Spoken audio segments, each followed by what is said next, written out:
Kia ora whanau, this is Mark Tulloch here from TULLOCH Clan YouTube channel.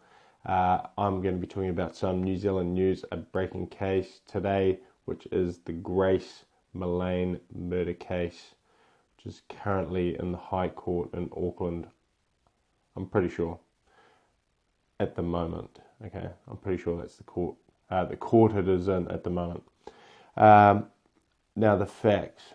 What we have here is a murder case involving two people who met consensually off a online dating app. I'm not here to fact check things like the finer details. What I'm here to do is give you an overall broad picture. A dating app. I think it was Tinder. Not 100% sure.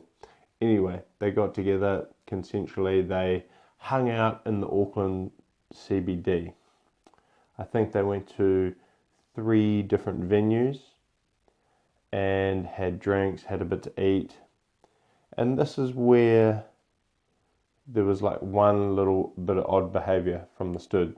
And the behaviour was he went into her purse, okay, which is not altogether that bad. Oh, sorry, when she was in the toilet, okay.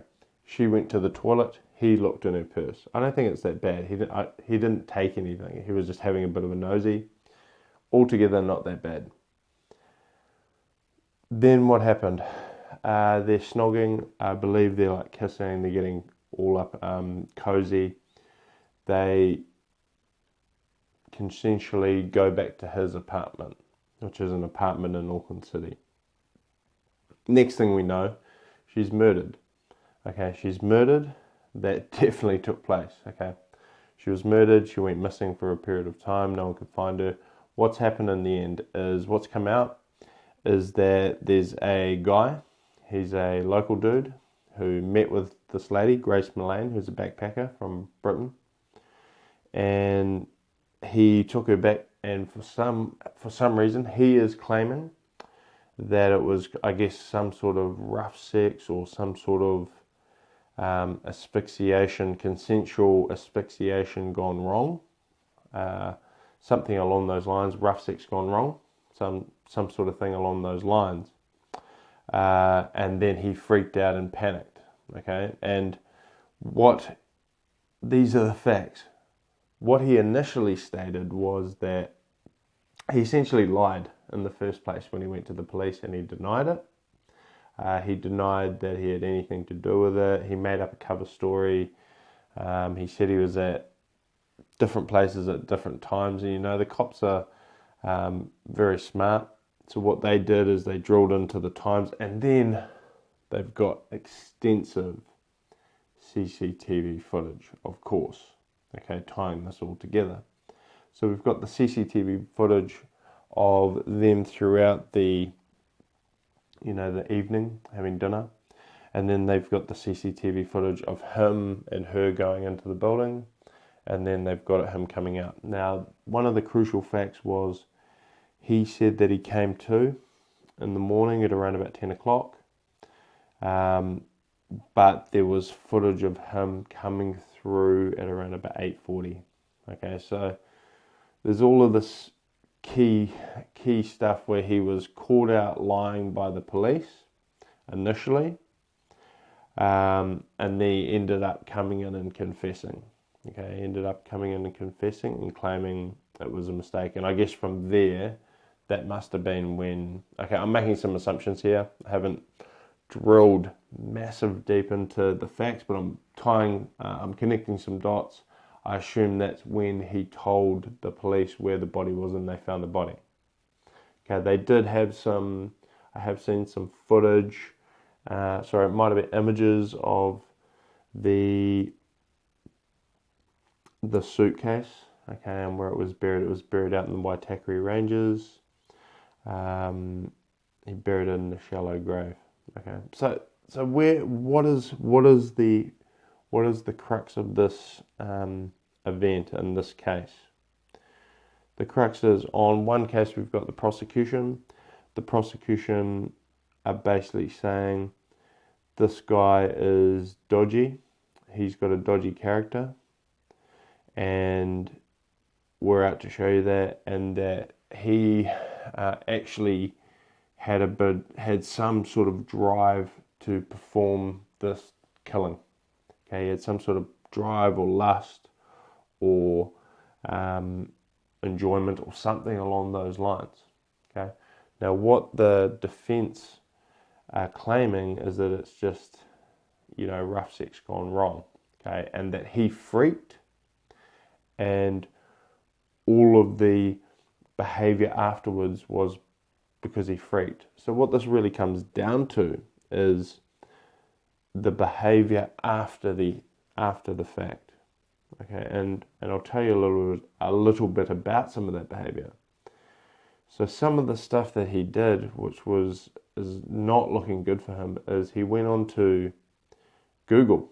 Okay, he went on to Google, this chap whose name nobody knows yet. He went on to Google and he was looking at hottest fire, I guess, to dispose of the body. Then he went and looked at some porn. Okay, bad move after you've just killed someone. Go look at some porn. That's pretty out there. Probably, okay, I'll carry on. He was basically just trying to find a way to dispose of the body at that stage through Google, but he did something which he's going to live to regret, definitely, which is he got on his phone and took some photos of the dead body. Okay, and when he did that, one of the facts that came out is Grace Millane's parents are over from the United Kingdom, and they're in the courtroom, and her mother broke down when she heard about that. So that's absolutely shocking stuff. So the likely verdict, where do we see this going based on, this prosecution case, where it's going to be really down to, hey, look at this guy's behavior after the fact. Look what he's done. What should he have done if it was a mistake? Okay, what is the course of action that someone who, and you try and place yourself in this position, what would you do as a man who, if you did do that, you're having rough sex and you killed someone? Okay, that would be freak out city. I think that's the question that's going to be asked. What would you do if you were in that position? And is his behavior consistent with what a person who did that would do? Okay, I think that's what the jury will be looking at. They'll be going, okay, look at this behavior. What can we see from this? He's essentially, and